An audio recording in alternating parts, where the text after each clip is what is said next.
negócio. O negócio é um culto para você crescer a sua marca, o seu branding. E é isso, tá ligado? Hoje porque tudo virou uma espécie de marca mesmo. A mídia social fez isso, né? Agora tudo é imagem, né? Tipo, o que é mais importante no mundo é a imagem, hoje em dia. É mais valorizada que tudo. A prova disso são os NFTs. O que são os NFTs? São produtos que são imagens e o valor deles é só eles existirem como conceito. Quando tu tava falando antes que tu não acredita tanto que os seres humanos evoluem, tu tava falando também da maneira como a gente se organiza, da sociedade e tudo mais, porque eu acho que a gente evolui pelo menos nas relações entre nós, sabe? O jeito que a gente interage. Eu vejo a ascensão das redes sociais e, sei lá, da internet como uma prova disso, na verdade. Que a gente consegue, que a gente transforma a maneira como a gente se relaciona, como a sociedade se entende. Eu acho que a gente está doente nesse momento, que só tem ódio por aí, né, na internet. Mas eu Dor espero... de crescimento, né? Eu espero que a gente alcance um momento da nossa vida, provavelmente não na nossa geração, ou não enquanto a gente estiver vivo, mas que a gente, sei lá, consiga alcançar um momento de paz. Paz eu acho que é impossível. Não é paz que eu quero dizer, mas de uma compreensão um pouco melhor. Eu acho que se a gente olhar a história da humanidade, a gente vai ver que é muito melhor estar vivo agora do que qualquer outra parte do passado, tá ligado? Então, em teoria, se essa estatística se manter no futuro, vai ser melhor viver. Então, a gente está tendo uma progressão, pelo menos, de qualidade de vida. Tem tido isso daí, e tem sido... Então, é aquele argumento de que um pobre hoje vive melhor do que um nobre na Idade Média. Sim. Se a gente olhar numa longa duração de tempo, é possível que a gente diga que hoje o mundo é melhor porque existe antibiótico, existe vacina.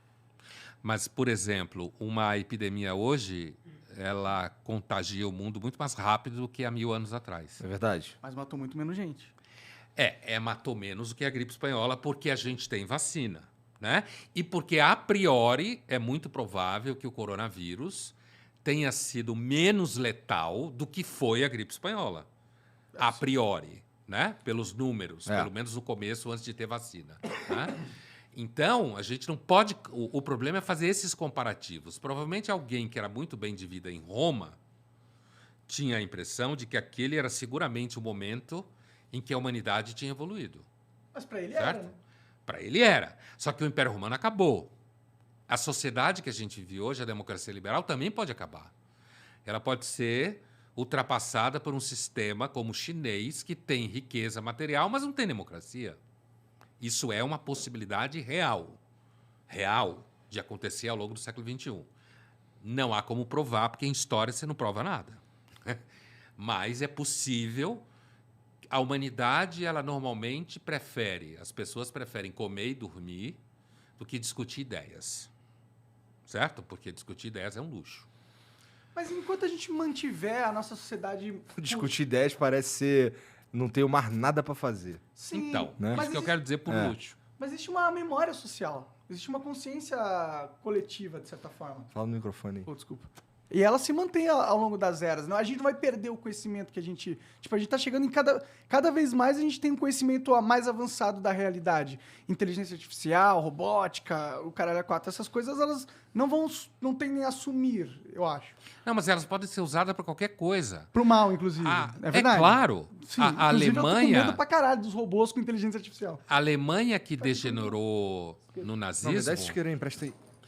A Alemanha que degenerou no nazismo era, dentro do cenário europeu, um dos países que tinha mais gente que a gente pode chamar, grosso modo, com conhecimento, que não é tão evidente assim, mas se a gente falar de inteligência compreendida como acúmulo de conhecimento, organização de conhecimento, produção de pessoas reconhecidas como tendo conhecimento, a Alemanha era seguramente um dos lugares onde você mais tinha isso no mundo.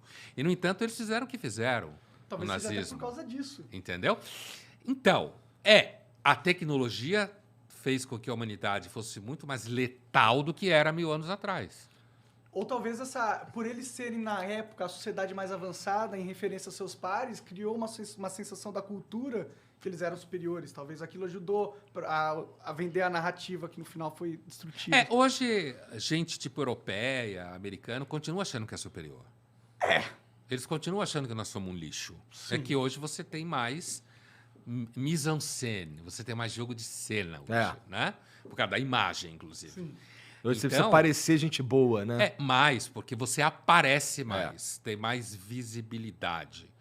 Então, a gente pode evoluir tecnicamente, o que a gente tem evoluído nos últimos 300 anos, sem dúvida, tecnicamente, mas isso não prova nada de que a gente não faça uma grande merda dentro de 50 anos. Com certeza. Não há nenhuma prova disso. Muito provável que a gente faça. Então, não há prova que a humanidade evolui no arco longo de tempo. Tecnicamente, nos últimos 300 anos, que foram bem atípicos nesse sentido, a gente evoluiu tecnicamente, não há dúvida. Mas isso não prova que a gente usará, por exemplo, dos próximos 300 anos, a tecnologia para nada que a gente considere uma evolução moral, que é isso que está em questão. Pode É crer. a evolução moral que está em questão, não a técnica. Sem dúvida, a técnica tem. Nem a política a gente pode afirmar. Porque se a gente entende que a democracia liberal é interessante, não há esse entendimento geral. Né? Eu posso entender que a democracia liberal não é democracia econômica, por exemplo. Tem muita gente pobre. Só o fato de ser uma democracia representativa, na minha opinião, já não é uma boa democracia. Na minha Como opinião. ser direta?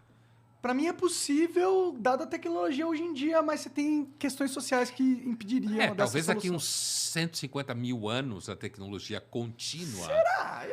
Entendeu? Porque assim. Bom, falando dessa parada de que a gente pode se destruir no futuro próximo, tem até uma teoria que a galera gosta de falar, que é o grande filtro, né? O que é? Não conheço. O essa grande teoria. filtro deriva do Fermi Paradox, que é aquela coisa de, tipo, você olhar para o espaço, você vê um monte de planeta, mas você não vê vida inteligente, você não vê sinal de vida, Sim. tá ligado? E por quê? Se o universo tem bilhões de anos, por que a gente não tá vendo alienígena em toda parte? Porque só tem a... Tem uns caras que acham que veem, né?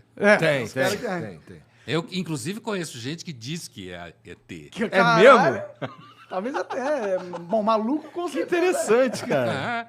Que afirma que é de outro planeta. Mas continue o que você estava dizendo. continua. Sim, mas por que a gente não vê alienígena? Então, quer dizer que é possível que não exista vida fora da Terra. E se não existe, dada a grande probabilidade de ter muitos planetas, por que nunca desenvolveu? Porque talvez exista um grande filtro que toda civilização que se desenvolve em qualquer planeta chega uma hora que ela se autodestrói. Talvez Então não é que nunca existiu, é que agora a gente não consegue observar porque eles já se destruíram. Porque nenhuma sociedade consegue ser avançada o suficiente para chegar ao ponto de produzir tecnologia que seria perceptível para nós no espaço, estando na Terra, entendeu? Então talvez exista aquilo que você falou, A que gente o se universo destrói não antes.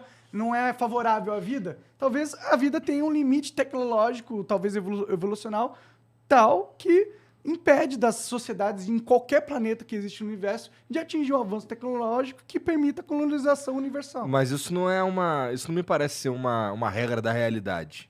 O quê? Esse filtro. Na verdade, isso daí é uma questão da gente como a gente se organiza como sociedade, né? Não, o filtro, a questão é que a gente não observa, a gente olha para o espaço, não tem ondas de rádio de outras civilizações, Não tem porque provavelmente, se é que vamos imaginar que eles existiram. Eles se destruíram antes da gente Mas não conseguir. tem destroços. Tipo, se eles foram avançados tecnologicamente, não tem naves espaciais, ou eles não pegaram planetas e moveram verdade. E a gente, se tivesse alienígena altamente tecnológico, a gente ia ver a fingerprint dele, a gente ia ver os rastros dele. Sim. A gente não vê. Isso é o Fermi Paradoxo. Por que a gente não vê? Isso é um filme? Não, isso é uma O teoria. paradoxo de sim. Fermi. Ele fala em inglês igual uma bicha louca. É que eu só aprendi esse conceito em inglês, então eu não sei falar em português. Fermi Paradox. É o nome. Paradoxo de Fermi, exato. E é um bom argumento para provar que talvez o universo não seja amigável à vida e talvez o destino de toda civilização, de toda vida que evolui em qualquer planeta, Se seja é a que existe vida em autodestruição. outro lugar. Uma coisa é eu observar que um ser humano, ou um cachorro, ou um gato, fora da Terra, sem uma construção artificial de atmosfera, morre. Porque morre mesmo. Daí a gente consegue dizer que, empiricamente, o universo não é amigável à vida. Tal como ele está aí quando você sai da Terra. E a vida que a gente conhece também. Sim, a vida que é a única que a gente conhece. É. Agora, ao mesmo tempo, o universo é tão grande E o tempo dele é tão vasto que, para existir uma vida inteligente como a nossa e a gente se encontrar no mesmo espaço de tempo minúsculo, numa duração de tempo infinita, seria um milagre. Porque, como ele estava falando, pode ter existido uma civilização X, mas o tempo é tão gigantesco que não cruzou com nossa fração miserável de tempo, que é a fração miserável que envolve a nossa galáxia. Não estou falando da nossa vida. Estou falando da nossa galáxia, que, por sua vez, é minúscula dentro do universo gigantesco. Então, para a gente se cruzar, teria que haver algum tipo de proximidade física viável de ser atravessada, que nunca foi, por isso a gente não vê nem destroços, e proximidade temporal também, para que esses destroços tivessem chegado até nós, quanto mais uma vida inteligente e ativa, capaz de a gente se relacionar. Então, isso é um argumento que é sustentado por um astrônomo, um astrofísico muito famoso, chamado Carl Sagan. Aham. Sim, Né? sim. Que ele dizia, olha, pode ser que exista, é um desperdício de espaço e de tempo, mas nunca chegou. O que não prova que não tenha existido, mas a gente se encontrar com a vida inteligente, com quem a gente se entendesse, seria quase um milagre no espaço de tempo. Ah, sim. Mas esse é um argumento positivo para que talvez exista vida e a gente só não encontrou. É o que se diz, a ausência, né? A ausência de evidência não é evidência de ausência, Isso é verdade. certo? Então, certeza. a gente pode imaginar que existe. Aliás, a ficção, o cinema, a literatura sonha com esse tipo de situação. Mas a verdade é que a gente... É a mesma coisa de imaginar que alguém viaje no tempo, né? Ninguém nunca chegou aqui, até onde a gente sabe, de um outro tempo. Do passado, né? Imagina. Ou do futuro. Eu tinha uma aspira muito louca que eu ia falar assim, mano, ó, se eu descobrir